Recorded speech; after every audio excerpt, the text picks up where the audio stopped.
Kuvendi u rikthye në punë në 29 maj pas zgjedhjeve të 11 majit. Këtë të hënë, komisionet parlamentare kanë rinisur po ashtu mbledhjet. Një prej tyre ishte edhe Komisioni i Ligjeve, ku u debatua për rezultatin e zgjedhjeve. Deputeti Aslan Dojgjani, i cili nuk mundi të marrë mandat për legjislaturën e re, u ankua duke theksuar se votat u manipuluan ndërsa kërkoi qeveri teknike.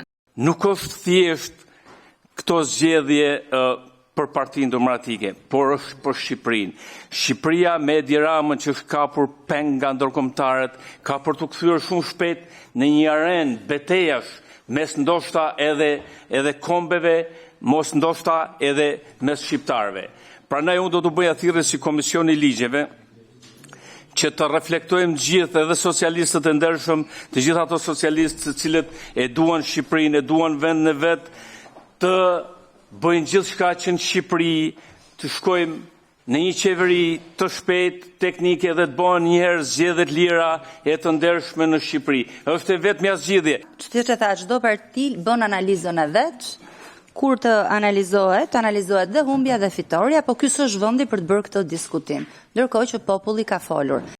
Nga ana tjetër, Enkelej Dalibea, i cili po ashtu nuk mundi të marrë mandat, së bashku me koalicionin e tij Djathtas për Zhvillim, tha se të paktën 10 deputet në mbledhje nuk do të jenë më në shtator, përfshir kryetarin e komisionit Klotilda Bushka. Ai shtoi se nuk duhet të vijojnë punimet pasi sovrani ka folur dhe ata nuk përfaqësojnë më popullin shqiptar, për sa kohë nuk janë rizgjedhur.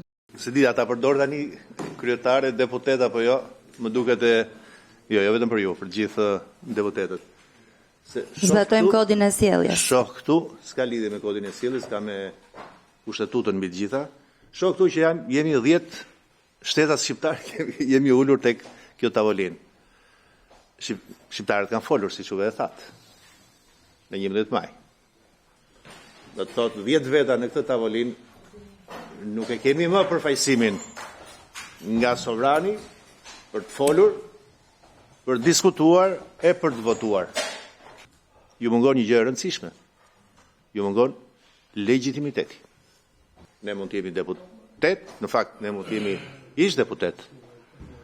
Ne nuk kemi dagrin për të përfaqësuar publikun shqiptar nga data 11 e këndej.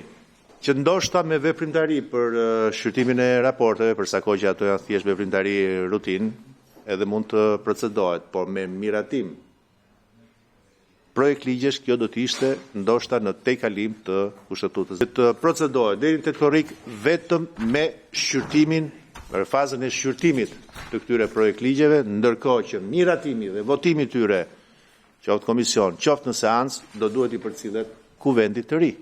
Socialistët thanë se janë në zbatim të ligjit dhe se disa akte duhet të miratohen pasi kanë të bëjnë me Bashkimin Evropian, ndaj dhe veprimtaria e kuvendit do të vijojë normalisht. Kushtetuta dhe ligje parashikojnë qartë se çfarë veprimtarie kryen kuvendi mbas zgjedhjeve të përgjithshme dhe ne jemi fiks duke zbatuar këto detyrime. Nëse e shihni në kalendar, pjesa më e madhe e akteve lidhen me procesin e integrimit në Bashkimin Evropian dhe aktet normative në kuadër të zgjedhjeve, ato që flasin për letër njoftimin e shtetasve në skadim të afatit të tyre para datës zgjedhjeve. Kështu që janë çështje të cilat kanë një lloj urgjence nevoje dhe ne nuk mund ta mbyllim veprimtarinë, po pa diskutim që ka çështje që kërkojnë kohën e tyre dhe për sa koha do ta lejoj, marrë në konsiderat edhe faktin që do të jetë një kuvend i ri në shtator, do të vendosim gjithë së bashku për ecurinë e punës.